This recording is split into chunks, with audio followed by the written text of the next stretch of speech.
12টায় আমাকে সময় দিয়েছিল, ওখানে আলোচনা করে রাত্রে আর ঘুম নেই। 3টার দিকে আমি ট্রেন চেপে শিয়ালদা স্টেশন টু আবার একটা স্টেশন আছে দমদম এয়ারপোর্ট পেরিয়ে দুর্গানগর, ওখান থেকে নেমে আবার কলকাতা দমদম এয়ারপোর্টের ওখানে 1 নম্বর গেট হয়ে ঢুকেছি। 10টা 5-এ আমার ফ্লাইট ছিল, মোটামুটি 11:30টায় এখানে চলে এসেছি। তো একটা ক্লান্ত শরীরের ভিতরে আছে, লং সফর হয়েছে।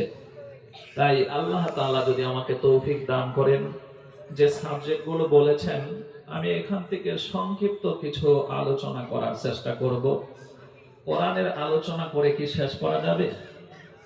বলুন, কোরআনের আলোচনা করে শেষ করা যাবে? আল্লাহ রাব্বুল আলামিন বলেন, আপনি কোরআনে কারীম যখন তিলাওয়াত করবেন, সূরা লোকমান বলে একটা সূরা পাবেন, 21 নম্বর পারায় সেই সূরা লোকমান 34টা আয়াত, এই আয়াত সংখ্যা 27। আল্লাহ রাব্বুল আলামিন বলে, ওয়ালাউ আন্না মা ফিল আরদি মিন শাজারাতিন আকলামু ওয়াল বাহরু ইয়ামুদ্দুহু মিন বা'দিহি সাব'আতু আবহুরিম মা নাফিদাত কালিমাতুল্লাহ ইন্নাল্লাহা আসীজুন হাকীম।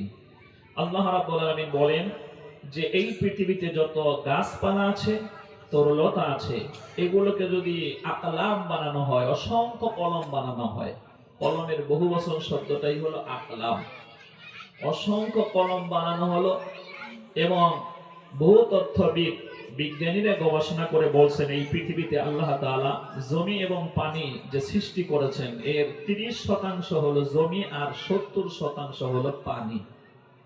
এই 70% পানিগুলোকে যদি কালি বানানো হয় আর আল্লাহর কালিমা ব্যাখ্যা দিতে শুরু করা হয়, তাইলে ব্যাখ্যা লিখতে শুরু করা হয়, লিখতে লিখতে কলম শেষ হবে, কালি শেষ হবে, কিন্তু আল্লাহ তাআলার কালিমার ব্যাখ্যা, কোরআনের ব্যাখ্যা বিশ্লেষণ শেষ হবে না।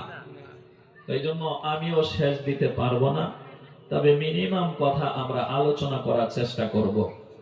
এবার আল্লাহ রাব্বুল আলামিন এই যে কোরআনটা আমাদেরকে দিয়েছেন, এই কোরআনের প্রতি আমাদের ধারণাটা ভিন্ন রকমের। যেই ধারণা, যেই কনসেপ্ট আমাদেরকে অ্যাকসেপ্ট করার কথা বলা হয়েছিল, সেটা কিন্তু আমরা অ্যাকসেপ্ট না করে বরং আমরা এর উল্টা পথে চলতেছি। তা হচ্ছে এমন যে আপনি রোগাক্রান্ত হলেন, আপনি রোগী হলেন, এবার চলে গেলেন ধরেন গড়াইমারি বাজারে, সেখানে একজন ভালো নাম করা ডাক্তার আছে, ওনার প্রেসক্রিপশনটা ভালো, ব্র্যান্ডেড কোম্পানির ঔষধ লেখে, আর সেগুলো খেলে আল্লাহ তাআলার হুকুমে বেমার সারে। বেমার দেয় কে, সারাই কে বলেন তো? আল্লাহ। জোরে বলে আল্লাহ, আর একটু জোরে বলেন আল্লাহ। এটাই কিন্তু ঈমানের একটা অঙ্গ। পবিত্র কোরআন আপনি বের করলে একটা সূরা পাবেন, সূরাতুশ শুআরা, 19 নম্বর পারার 2 নম্বর সূরা, 227টা আয়াতের 80 নম্বর আয়াত। ঈমান শিখতে হবে নবীদের কাছ থেকে, ঠিক না?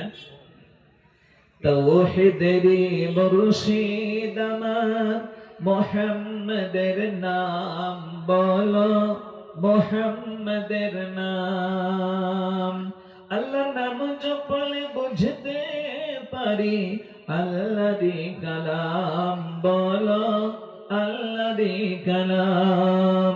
তাওহীদেরই মুর্শিদ আমার মুহাম্মাদের নাম বলো, মুহাম্মাদের নাম।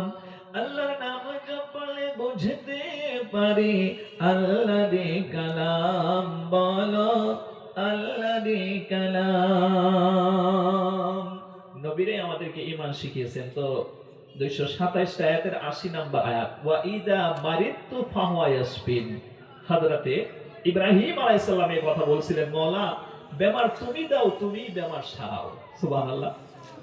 আর একটা আয়াত পড়বেন, পবিত্র কোরআন আপনি যখন বের করবেন, সূরাটার নাম হচ্ছে সূরা আল আম্বিয়া। 112টা আয়াত আছে এই সূরাটার ভিতরে।